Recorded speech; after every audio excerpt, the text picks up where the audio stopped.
Hi friends. నాకు ఈ మధ్య కాలంలో బాగా నచ్చే కర్రీ ఏంటంటే క్యాప్సికమ్ అనమాట. ఇది ఫస్ట్‌లో ఉన్నప్పుడు ఆ క్యాప్సికమ్ స్మెల్ ఒస్తా నాకసలు నచ్చేది కాదు. ఇది ఎలా వండాలి అనేసి బాగా ఆలోచించేదాన్ని. అలాంటిది ఇప్పుడు అది నాకు ఫేవరెట్ కర్రీలో ఒకటైతే అయిపోయింది. "నీకేది నచ్చదు పార్వతి" అంటే ఆల్మోస్ట్ దోసకాయ తప్ప అన్నీ నచ్చుతాయి. అదేంటో తెలియదు. ఇక్కడొచ్చేసి సంయుక్త బాగా ఫీల్ అవుతూ ఎళ్తుంది. సమ్ము హాయ్ చెప్పన్నా చెప్పట్లేదు, బాయ్ చెప్పన్నా చెప్పట్లేదు. ఎందుకంటే సత్పెల్లి నేను, మా వారు ఎళ్తున్నామని తను రావాలని చూస్తుంది. కానీ అసలు నేను ఈ ప్లాన్‌లో లేనే లేనండి. మామయ్య గారిని తీసుకొని మా వారు ఎళ్ళాలనమాట. మామయ్య గారికి కొన్ని టెస్టులు చేయించాలి. అండ్ మా వారొచ్చేసి బ్యాంక్ పని మీద ఎళ్ళాలి. కానీ ఇక్కడికొచ్చిన తర్వాత స్కూల్ వాళ్ళొచ్చారు. వాళ్ళతో మాట్లాడుకుంటా మామయ్య గారు కూర్చొని కొంచెం పెయిన్‌గా ఉందనేసి పడుకున్నారనమాట. ఇక నేనేమో మామయ్య గారు ఒక్కళ్ళుంటే ఎట్ట మళ్ళీ ఏదైనా ఇబ్బందవుతుందేమో అని సంయుక్తని ఉండమ్మా నేను డ్యాడీ ఎళ్ళొస్తామంటే ఎంత హర్ట్ అయిపోయిందో. కానీ తప్పదు గదా! సో, తననైతే ఇంట్లో ఉంచేసి మేము బయలుదేరామనమాట. దాటే ముందు మాకు ఈత చెట్టయితే కనిపించిందండి. నిజం చెప్తున్నా నా మ్యారేజ్ అయిన కొత్తలో గూడా మా పాత ఇంటికాడ ఇట్లే ఉండేవి. కానీ ఈత కల్లని గీయటానికి అడిగి వాళ్ళకిచ్చాక అవి మొత్తం ఏమంటారు వాటిని కొట్టేసి గీస్తుంటారు గదా! అలా చెట్లు చాలా వరకు చచ్చిపోయినాయనమాట. ఇప్పుడు అవి చూస్తుంటే పిల్లల కోసమైనా ఉంచాల్సింది ఏమొచ్చాయని వాటిల్లో డబ్బులు వాళ్ళేదో ఇది, అది అనేసి ఇక మాట్లాడుకుంటూ మేమెళ్తున్నామనమాట. మొక్కజొన్నల పనైతే ఆల్మోస్ట్ అయిపోయిందండి 99%. ఇక ఒడ్లు స్టార్ట్ అయిపోయాయనమాట. ఎక్కడికక్కడికి అమ్మటం అవన్నీ కూడా. ఇక మేము సత్పెళ్ళైతే వచ్చేసామండి. సత్పెల్లి సాటర్‌డే కావటం వల్లో ఏమో కొంచెం ప్రశాంతంగా ఉంది ఈరోజైతే. ఫ్రైడే కావటం వల్లో ఏమో. ఇక్కడొచ్చేసి మేము చూసుకుంటున్నామనమాట. First union బ్యాంక్‌కెళ్ళాలంట. ఆయన ఆధార్ కార్డ్‌లో చాలా తప్పులైతే ఉన్నాయి. తప్పులు అంటే నేమ్ ఒకటి తప్పు పడింది. అండ్ డేట్ ఆఫ్ బర్త్ ఒకటి తప్పు పడింది. అది ఇప్పుడు నాకు చాలా అవసరం ఆయన ఆధార్ కార్డ్ అన్నది. అందుకోసమనేసి చూపియటానికైతే 10థ్ మెమో తీసుకొని ఎళ్ళామనమాట. యూనియన్ బ్యాంక్‌లో అది సెట్ చేస్తారంట అప్లికేషన్ పెట్టుకుంటే. ఇక అందుకోసమనేసి మా వారినైతే క్యూలో నుంచోమంటే ఒక పావుగంట, అర్ధగంట పట్టింది. కానీ అదృష్టం ఏంటంటే ప్రతిరోజు అసల 20, 30 మందికి తగ్గరంట ఎప్పుడు క్యూని. ఈరోజు మాత్రం కొంచెం మేము సేఫ్ జోన్‌లోకెళ్ళిపోయినాం అనేసయితే అనిపిచ్చింది. ఇక నేను కూర్చొని చూస్తా ఉన్నాను ఎప్పుడొస్తారో ఏంటా అని. తీరా చూస్తే ఆయన తీసుకొచ్చి నా దగ్గర ఒక స్లిప్ అయితే పెట్టారు. అదే ఒక ఫార్మ్ అయితే ఫిలప్ చేయమని పెట్టారనమాట. ఇక నేను ఆధార్‌లో చూస్తూ అండ్ ఆయన 10థ్ మెమోలో చూసుకుంటూ రెండిట్లో నేమ్ ఒకటి, డేట్ ఆఫ్ బర్త్ ఒకటి కరెక్ట్‌గా ఉండాలనేసి సెట్ చేస్తా ఉన్నాననమాట. ఇక ఇక్కడ ఒక జోక్ అయితే జరిగింది. అంటే మన సబ్‌స్క్రైబర్స్ అవునో కాదో తెలియదు. కానీ మన వీడియోస్ అయితే వాచ్ చేస్తారంట. సత్పెల్లిలోనే ఉంటారంట. ఆవిడొచ్చేసి "ఏవండీ మీరేనా రాసేది? ఇక్కడ ఇస్తారా?" అని అడిగింది. మా వారైతే ఫుల్లుగా నవ్వుకున్నారు. తర్వాత వాళ్ళు రిటర్న్ ఎళ్ళేటప్పుడు "మీరు పార్వతి విలేజ్ ట్రెడిషన్ గదా! మీ వీడియోస్ చూస్తానని" చెప్పారు. అంటే వాళ్ళు సడెన్‌గా నన్ను గుర్తుపట్టలేదేమో అనైతే అనుకున్నాను. ఇక్కడ మాట్లాడేది నేను తనతోనే అనమాట. చాలా హ్యాపీగా అనిపిచ్చిందండి. ఎందుకంటే వెళ్ళిన ప్రతి చోట మన సబ్‌స్క్రైబర్స్ ఎవ్వరో ఒకళ్ళు ఉంటున్నారనమాట. చాలా చాలా హ్యాపీగా అనిపిస్తుంది. అది మాత్రం నిజంగా లైఫ్‌లో మర్చిపోలేని మెమోరీస్ అంటే మన వాళ్ళు మనల్ని గుర్తుపట్టటం కాదు. బయట వాళ్ళు కూడా మనల్ని గుర్తుపట్టి మీరు వీడియోస్ బాగా చేస్తున్నారని చెప్పటం మామూలు విషయం కాదు. సో, అదంతా మీ వల్లే సాధ్యమైంది. Thank you so much. ఇప్పుడు 2,00,000 సబ్‌స్క్రైబర్స్ మన ఫ్యామిలీలో యాడ్ అయినందుకు చాలా సంతోషంగా అయితే ఉంది. ఇక ఆయన్ని సైన్ పెట్టమనైతే చెప్పాననమాట. ఈ ఫార్మ్ ఫుల్‌గా ఫిలప్ చేసే పని లేదంట. మేము ఇదే సందనేసి ఫార్మ్ మొత్తం ఫిలప్ చేశాను. అదే మా వారొచ్చిన తర్వాత చెప్తున్నారనమాట. ఇక్కడొచ్చేసి హైపర్ పక్కనే అక్కడికైతే వచ్చామనమాట. నేనేమో బెల్టులు తీసుకుంటారా అంటే, హైదరాబాద్ నుంచి తెచ్చిన బెల్ట్‌లు ఏం చేయాలి అనేసి అడిగారు. ఇక ఆడ పెట్టేసాను. ఈ బాక్సులు తీసుకుంటానండి బ్యాంగిల్స్, చైన్స్ వేసుకోవాలంటే సరే అన్నారు. కానీ రూ. 150 ఉందనమాట ఆ బాక్సు. వద్దులేండి అని పక్కన పెట్టేసాను. చిన్న చిన్న బాక్సెస్ చూస్తుంటే ఇవి బ్యాంగిల్స్‌కి బావుంటాయి గదా! అంటే, ఇప్పుడే కాదు కాస్ట్ ఉందన్నావు మళ్ళీ ఇది కాస్ట్ ఉండదా ఏంటి అడగకుండా అడబెట్టేసేయమని అయితే చెప్పారనమాట. వీటన్నిటికంటే ఈ డబ్బా తీసుకుంటే బెటర్ అన్నీ కలిపి ఒకే దాంట్లో పెట్టుకోవచ్చు బావ అనేసి చెప్తున్నాననమాట.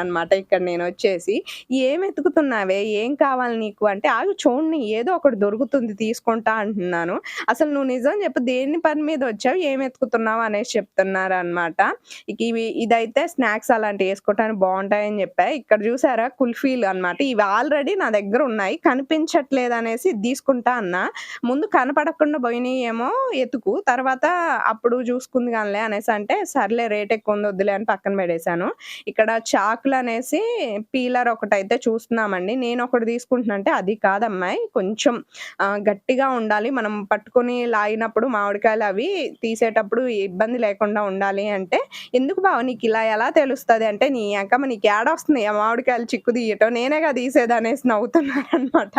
నిజంగా అండి పండిన మామిడికాయలు ఒకవేళ నేను చిక్కు తీస్తే గనక అది రసం కాయ అయిపోద్ది. అంత సేటు ప్రెస్ చేస్తాను. నేను నార్మల్‌గా ఆయన లెక్క తీయాలని ట్రై చేసినా నాకెందుకో రావు. నిజంగా వేరే వాళ్ళు అనుకుంటారని కాదు. మామిడికాయలు కొయ్యాలంటే బంగినపల్లి కాయలు మా వారే అనమాట. నేనైతే కొయ్యలేను పండిన కాయల్ని. ఇక మిగిలినయి అంటే ఓకే గానీ, ఇవేంటో తెలుసా మీకు? తెలిస్తే కామెంట్ చేయండి. అబ్బా! నాకైతే ఎన్ని సంవత్సరాల తర్వాత వీటిని చూసానో, నేలకేసి అది రఫ్ చేసి చేతి మీద పెడితే సుర్రున అంటదనమాట. సరే ఇక్కడ మా వారి సంతోషం ఏంటంటే ఎంటీఆర్ బాదం పౌడర్ తీసుకున్నాం గదా! దానికి గిఫ్ట్ వచ్చిందంట. అదే చెప్తున్నారు.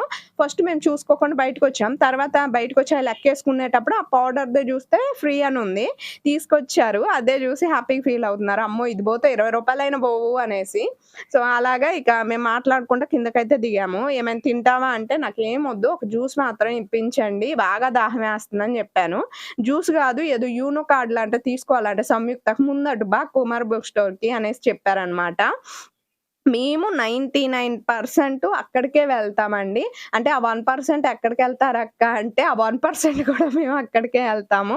మాకు చాలా ఇష్టమైన బుక్ స్టోర్ అని జెప్పుకోవచ్చు. అక్కడికెళ్ళేస్తే ఇక పిల్లలకి కావాల్సిన థింగ్స్‌తో పాటుగా మనకి షాప్‌లోకి కావాల్సినయి అన్నీ హోల్‌సేల్‌గా దొరుకుతాయన్నమాట.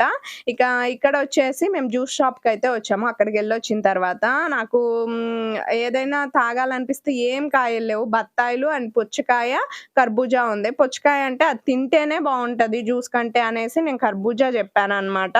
ఇక ఆవిడైతే కర్బూజా జేసుకొనొచ్చారు. ఇక్కడ షుగరేస్తున్నారు జూడండి. తక్కువెయ్యండి అనేసరికి ఒకేసారి ఒక 2 స్పూన్స్ ఎసేసారు. ఇది ఓకేనా మరి అన్నారు. సరేలేండి అనేసయితే చెప్పాననమాట. ఇక తర్వాత చేసిచ్చారు. ఒక్కోటి ₹35 జ్యూసు. సో, వాళ్ళకైతే అది వర్తే. నాకనిపిచ్చింది అబ్బా! ఒక కాయొచ్చేదేమో అనేసి. మరి అంత షాప్ బెట్టుకొని కరెంటు ఇవన్నీ అంటే వాళ్ళకి అది ఉంటది గదండీ. సో, వాళ్ళు నేనేమి అంటలేదు. జస్ట్ మనం ఒకటి కొనుక్కుంటే పోయేదే కాయ మనం ఇంటికెళ్తే 5, 6 తాగేటోళ్ళమే అనేసి అనిపిచ్చిందనమాట. ఇక ఇక్కడొచ్చేసి మేమైతే జ్యూస్ తాగుతున్నాము. ఈ జ్యూస్ తాగినా నాకైతే దాహం తీరలే అండి. ఇక కూరగాయల షాప్ దగ్గరకైతే వచ్చామనమాట. వచ్చి ఈ మొత్తం ఎతికాము. నాకేం కనపడలేదని రిటర్న్ వచ్చి ఆయనకి జెప్తే ఆయనెళ్లారు చూడటానికని. ఇక గోరుచిక్కుడుగాయలు మాత్రం అయి కొంచెం ఫ్రెష్‌గున్నాయంట. ఆటిని మాత్రం తీసుకున్నారు. అది గూడా మామయ్య గారు కావాలి, కావాలి అంటున్నారనేసి. సో, ఇక్కడైతే ఆయన తీసుకున్నారనమాట. ఎంత పడింది కేజీ అన్నది నాకు తెలీదు. ఇక ఆయనే ఏరమని జెప్పాను. ఎందుకంటే ఇప్పుడు నేను అయి తీసుకున్నాననుకోండి, అయి ముదిరిపోయినయి ఉంటే ఖచ్చితంగా మామయ్య గారు నన్ను తిడతారు. దానికంటే వాళ్ళ అబ్బాయి తెచ్చిండంటే ఏం ఉండదు గదా! అందుకోసం అనమాట. ఇక మేమైతే వేంసూరు దగ్గర పడి వచ్చేసరికి మబ్బులు ఫుల్లుగా పట్టాయండి. ఇక దాహం బాగేస్తుంది నాకు. ఆయన గూడా అదే అన్నారు. జ్యూస్ తాగినా దాహం తీరలేదు అనేసి. అయితే సోడా తాగుదామా అనేసి చెప్పాను. ఆ! తాగుదాం అనేసి ఆయనేమో స్వీట్ పెట్టుకున్నారు. నేనైతే ఇక్కడ ఉప్పు ఏమంటారు సాల్ట్ అండ్ స్వీట్ అంటారు గదా! అట్లనమాట. ఇక ఇక్కడొచ్చేసి నేను అవైతే తాగుతున్నాను. మీరు నా ఫేస్‌ని చూసి ఏంటి ఆ బొట్టు అనుకోకండి. ఎందుకంటే బొట్టు బిళ్ళ ఇలా ఇలా తుడిచేటప్పుడు ఆహ్, పడిపోయిందనమాట. అందుకనే చున్నీది తీసి పెట్టుకున్నాను. మొత్తం ఇంటి చుట్టుపక్కల ఉన్నటువంటి నిప్పు పెడతారు కదా మొక్కజొన్న చొప్పకి, అదంతా ఇప్పుడు గాలికి కొట్టుకొని ఇదంతా అది ఫుల్గా వస్తుంది. గాలి దుమ్ము వచ్చేటప్పుడు ఇంత మోసుకు వస్తుంది. అటు చూసారా మొత్తం కూడా అదేమంటారు పొగే గమ్మింది అనమాట. మొగ్గట్టింది ఫుల్గా. మేము వచ్చేటప్పుడు కొద్దిగా అనుకున్నాం. అటు చూడండి పొగ వెళ్తుందట. ఎక్కడో నిప్పు పెట్టారు. మేబీ వర్షం పడకపోతే అది ఎక్కువ అయింది అనుకో మంట. మొన్న ఈ మధ్య మా ఊర్లో కొన్ని చోట్ల ఇబ్బంది అయింది అట్టే.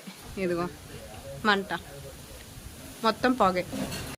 నాకు ఈ రిలేషన్ జూసినప్పుడు చిన్నప్పుడు మా అన్నయ్య వాళ్ళు అమ్మా, నాన్న పనికెళ్తే, అన్నయ్య వాళ్ళు అమ్మా, నాన్న వచ్చేసరికి నాకు స్నానం జేయించి, అన్నం పెట్టేటోళ్ళనమాట. ఆ మెమోరీస్ నిజంగా చాలా బావుంటాయనండి. మా పెద్దన్నయ్య అయితే ఫేసు సోప్‌తో తోమేటప్పుడు, "చిన్ని పదాలు లోపలికనుకున్న అన్నం ముడుచుకో, పదాలకు తగిలితే రంగు పోద్ది" అనేసి చిన్న పిల్లని గదా! చెప్తుండేవాళ్ళు. సంయుక్త ఇప్పుడు వాళ్ళిద్దరికి పెడుతుంటే నాకు మా అన్నయ్యలిద్దరు గుర్తొచ్చారనమాట. అండ్ తర్వాత చూడండి అది చెబుతుంది, "నాన్న ఇట్లా గాదు, ఇట్లా" అనేసి. నిజంగా అంటారు గదండీ! చిన్న పిల్లలకి తల్లవుతుంది అంటే ఎగ్జాక్ట్‌గా అనమాట. మరో అమ్మ అంటే తనే. నేను గిన్నెలు తోముకుంటున్నాను అనేసి అన్నం అడిగింది ధనశ్రీ. ఇక శ్రీమయి కూడా తింటానంది. రైస్ అయితే పెడుతున్నప్పుడు నేను చెప్పాననమాట. "నేనొచ్చి పెడతాను నాన్న 10 నిమిషాలు ఆగు. అక్క తినేసిద్ది మీకు తర్వాత పెడతాను" అంటే, "లేదు మమ్మీ నువ్వు గిన్నెలు తోముకో నేను వాళ్ళిద్దరికి బెట్టి తింటాను" అనేసి కారమన్నం బెట్టి పెరుగన్నం బెడుతుందనమాట. అసలు నాకైతే చాలా ఎమోషనల్‌గా అనిపిచ్చింది. మళ్ళీ ధనస్వి నేను తిననంటే, ధనస్వి ఒక్క ముద్ద తింటే నీకు డ్యాడీ ఇష్టమా, మమ్మీ ఇష్టమా అనుకుంటూ పెడుతుందనమాట. అసలు నిజమండి. ఇప్పుడు అఖిల్ అయినా సంయుక్త తిననంటే అంటాడు, "నేను పెట్టానా చెల్లి" అనేసి. ఓహ్! బాండింగ్ అంటే అదండి. ఏదైనా మనం అనుకుంటాం గానీ రిలేషను అది ఇది కాదు. ప్రేమలు రిలేషన్ ఉన్నా లేకపోయినా ప్రేమలన్నవి ముఖ్యంగా ఉండాలి. సో, నాకైతే చాలా ఇదిగా అనిపించింది. అండ్ తర్వాత శ్రీమయి ఇక్కడ నేను వీడియో తీస్తున్నాను అనేసి సంయుక్త పెరుగన్నం పెట్టేసని నేను లోపలికొచ్చాను గిన్నెలయిపోయి. వీడియో తీస్తున్నాననేసి అద్దమ్మ అనేసి పక్కనొచ్చి నుంచుంది. ఆగు నిన్ను చూపిస్తానని చూపిస్తుంటే క్యూట్‌గా చూస్తుందనమాట. సో, ఇదండి ఈరోజు వీడియో. నచ్చితే ప్లీజ్ లైక్ చేసి సబ్స్క్రైబ్ చేయండి. బాయ్.